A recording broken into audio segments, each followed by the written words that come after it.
this great question came in last night about how do we deal with relationships with people who've passed out of the body? When a person dies, the relationship is not over. But what happened to me, it's very little bit tender, but a great joy to share this incredibly powerful experience with you. My beautiful father, my dear father, with whom I had an incredible relationship in this life. I have to say, he was like a perfect father to me. God bless him. When he died, we had a Vedic ceremony performed at the funeral home. And as it turned out, I was the only person who showed up. So I went into the room where the body was laying, and I saw, the body was in a cardboard casket because it was going to be cremated. So I didn't see the body, but I saw around the cardboard box, there was this most beautiful energy, most beautiful. Never in my life have I seen anything so exquisite, so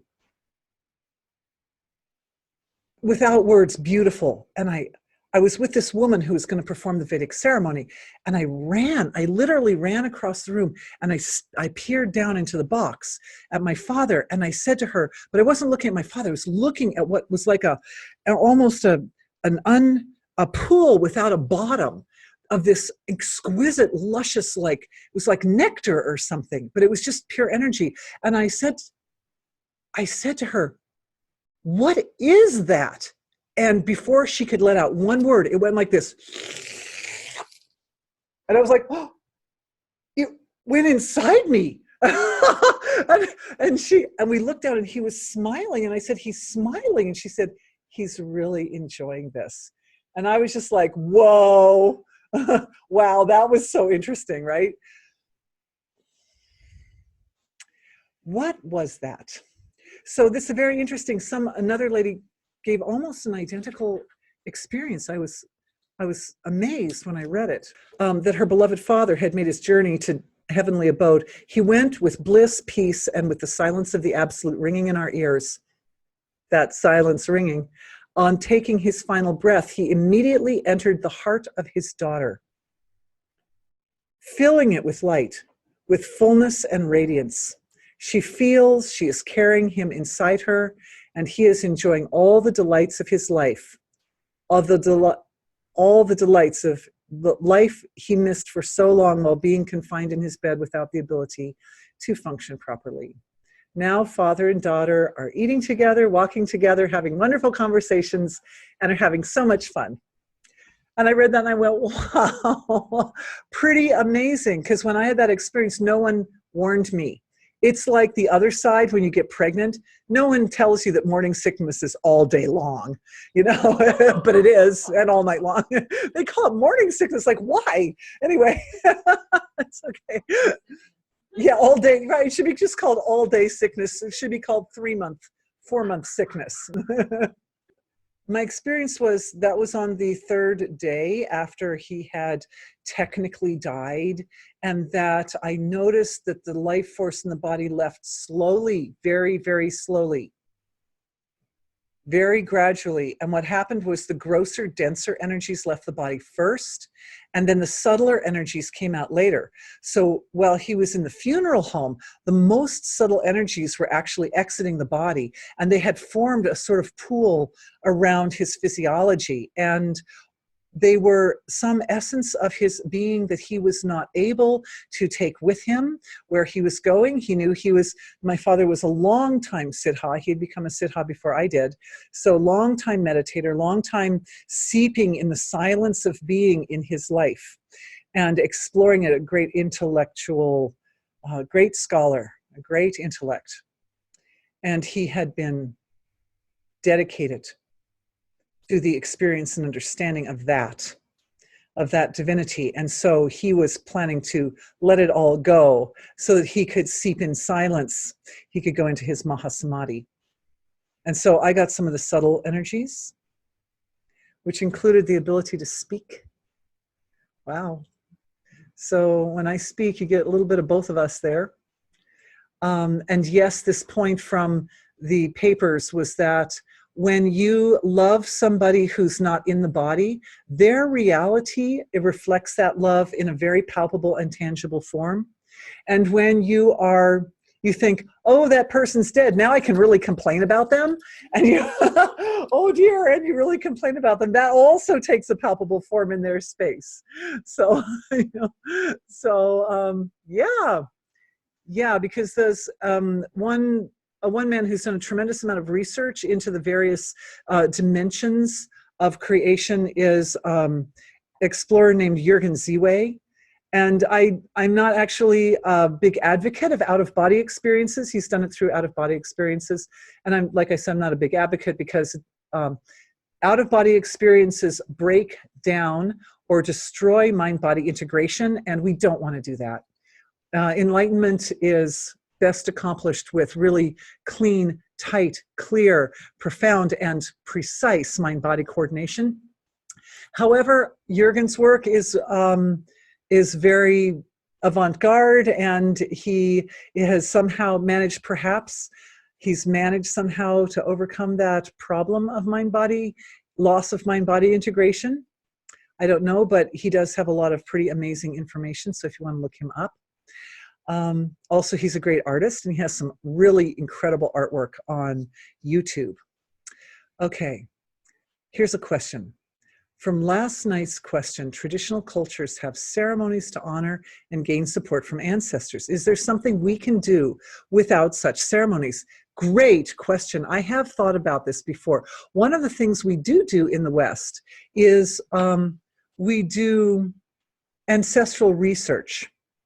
So even though we don't have like specific ceremonies for honoring the ancestors, what happened was several years ago, my husband and I signed up for a membership in a online group called Ancestry.com.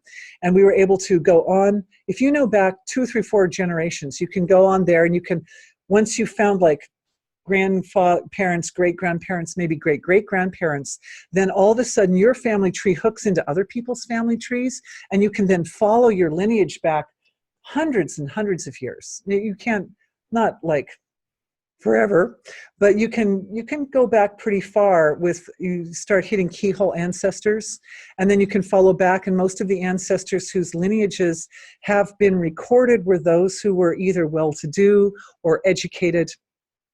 So what tends to happen when you look back, the further you go back, the more you find people who are amazing people, you know, who are doing interesting things and who were important enough that their ancestry is recorded and so forth. And so it was fascinating to do that. But energetically, from energy healing, what we can do is spend time in our ancestral archives.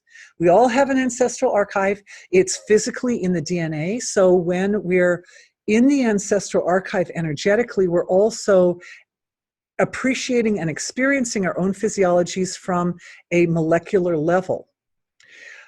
But the ancestral archive, it has this constraint on it that one does not enter the ancestral archive without the capacity to promote only the highest good, right? We go in with the intention, can't go in with the intention to create havoc. That's not going to work. You get blocked. You won't be able to get into the archive.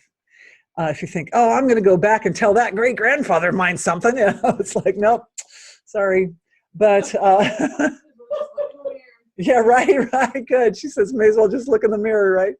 For sure, man. So, but going back into the ancestral archive, there is, first of all, ancestral archive is accessed through the astral field, because that's where the body forms all these threads or streams of consciousness that connects us to our ancestors, it connects us to our past lives, it connects us to the whole web of life.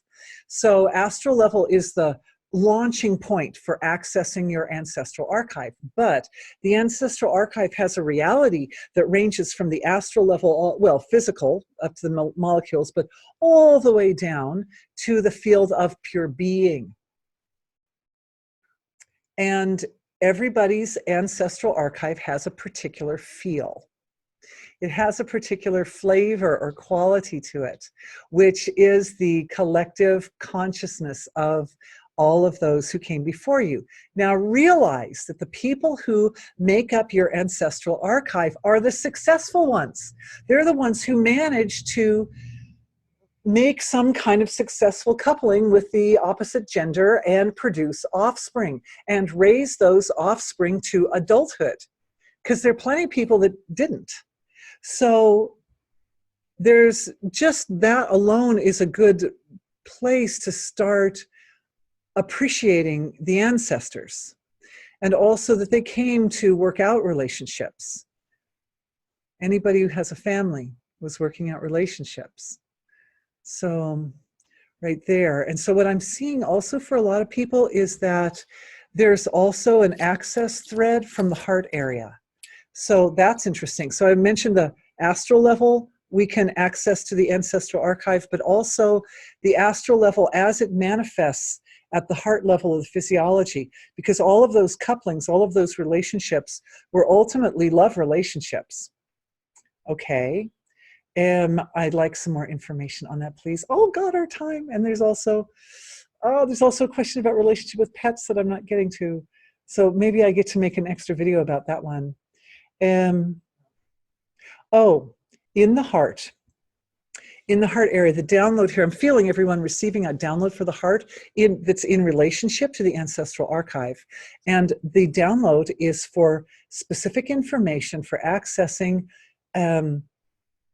what is known as tarpanum, or offerings to the ancestors, ancient offerings, rice, sesame seeds, and water offered at the new moon.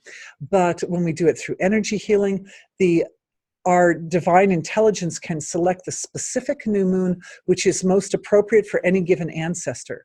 So you can offer tarpanum to your great-great-great-great-great-grandmother, but it can be done in conjunction with a specific new moon, which is located in a way which helps to promote a harmonious relationship between you and your great-great-great-great-great-grandmother. So it's done energetically. I mean, you can go out under the new moon with rice, sesame seeds, and water and, offer. But energetically, we can build layers and layers and layers of tarpanum. We can offer to that grandmother 1,000 tarpanums, or 1,000,000 tarpanums, or 1,000,000,000 tarpanums, or infinite tarpanum. Infinite tarpanum. The offering is done as a resonation in the causal field of the physiology by archetypal forms that are associated with the great priests and sages and seers that understand precisely the setting of the mind, emotions, and physiology at the time of such an offering. And all we have to do to make that happen is recognize and appreciate. It's really simple. When tarpanum is offered to the ancestors, and right now in our session, I know we're a few minutes over, is being offered to everyone's ancestors, but we have to do this. It's important. So tarpanum is being offered to everyone's ancestors. Infinite tarpanum. Infinite tarpanum. Infinite. And I'm seeing it just like reverberating back and forth and back and forth and back and forth through the ancestral archive all over the place.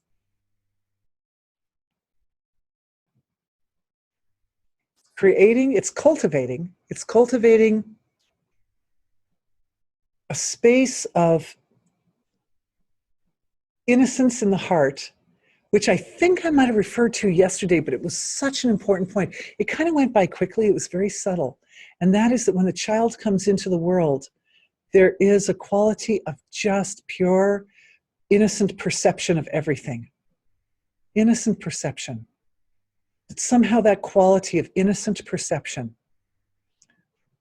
opens the channel for the archetypal divine love, which is the love upon which our initial intention to come into this reality is based. It allows that to come forward. It allows that. It's like it gives it a free passage.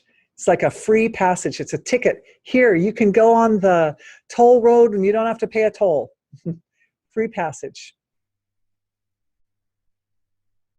It is the quality that every parent first sees in their child.